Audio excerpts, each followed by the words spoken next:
श्री राधा रानी के एक बार नाम लेने की कीमत। एक बार एक व्यक्ति था। वह एक संत जी के पास गया और कहता है कि संत जी, मेरा एक बेटा है।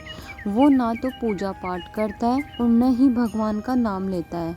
आप कुछ ऐसा कीजिए कि उसका मन भगवान में लग जाए। संत जी कहते हैं, ठीक है बेटा, एक दिन तू उसे मेरे पास लेकर आ जा। अगले दिन वो व्यक्ति अपने बेटे को लेकर संत जी के पास आ गया। अब संत जी उसके बेटे से कहते हैं, बेटा बोल राधे राधे। बेटा कहता है, मैं क्यों कहूँ। संत जी कहते हैं, बेटा बोल राधे राधे।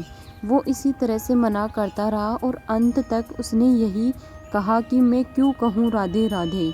संत जी ने कहा, जब तुम मर जाओगे और यमराज के पास जाओगे तब यमराज तुमसे पूछेंगे कि कभी भगवान का नाम लिया, कोई अच्छा काम किया।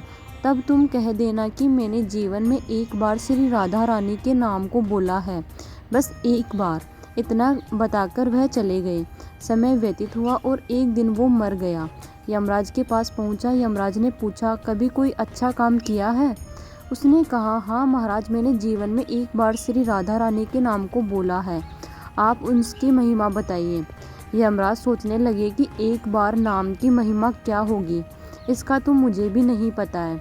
यम बोले, चलो इंद्र के पास, वो ही बताएंगे। तो वो व्यक्ति बोला, मैं ऐसे नहीं जाऊंगा, पहले पालकी लेकर आओ, उसमें बैठकर जाऊंगा।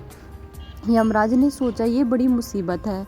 फिर भी पालकी मंगवाई गई और उसे बिठाया। 4 कहार लग गए। वो बोला, यमराज जी, सबसे आगे वाले कहार को हटाकर उसकी जगह आप लग जाइए। यमराज जी ने ऐसा ही किया। फिर सब मिलकर इंद्र के पास पहुंचे और बोले कि एक बार श्री राधा रानी के नाम लेने की महिमा क्या है। इंद्र बोले, महिमा तो बहुत है, पर क्या है ये मुझे भी नहीं मालूम।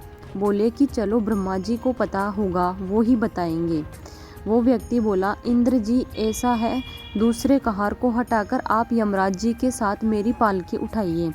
अब एक और यमराज पालकी उठा रहे हैं और दूसरी तरफ इंद्र लगे हुए हैं। पहुँचे ब्रह्मा जी के पास। ब्रह्मा ने सोचा कि ऐसा कौन सा प्राणी ब्रह्मलोक में आ रहा है जो स्वयं इंद्र और यमराज पालकी उठाकर ला रहे हैं। ब्रह्मा के पास पहुँचे। सभी ने पूछा कि एक बार श्री राधा रानी के नाम लेने की महिमा क्या है। ब्रह्मा जी बोले, महिमा तो बहुत है, पर वास्तविकता क्या है कि मुझे भी नहीं पता, लेकिन हाँ, भगवान शिव जी को ज़रूर पता होगा। वो व्यक्ति बोला कि तीसरे कहार को हटाइए और उसकी जगह ब्रह्मा जी आप लग जाइए। अब क्या करते, महिमा तो जाननी थी। अब पालकी के एक और यमराज है, दूसरी तरफ इंद्र और पीछे ब्रह्मा जी। सब मिलकर भगवान शिव के पास गए और भगवान शिव से पूछा कि प्रभु, श्री राधा रानी के नाम की महिमा क्या है। केवल एक बार नाम लेने की महिमा आप कृपा करके बताइए। भगवान शिव बोले कि मुझे भी नहीं पता, लेकिन भगवान विष्णु जी को ज़रूर पता होगी। वो व्यक्ति शिव जी से बोला कि अब आप भी पालकी उठाने में लग जाइए। इस प्रकार ब्रह्मा, शिव, यमराज और इंद्र चारों उस व्यक्ति की पालकी उठाने में लग गए और विष्णु जी के लोग पहुँचे। विष्णु जी से पूछा कि एक बार श्री राधा रानी के नाम लेने की महिमा क्या है। विष्णु जी बोले, अरे, जिसकी पालकी को स्वयं मृत्यु का राजा यमराज, स्वर्ग का राजा इंद्र, ब्रह्मलोक के राजा ब्रह्मा और साक्षात भगवान शिव उठा रहे हो, इससे बड़ी महिमा क्या होगी।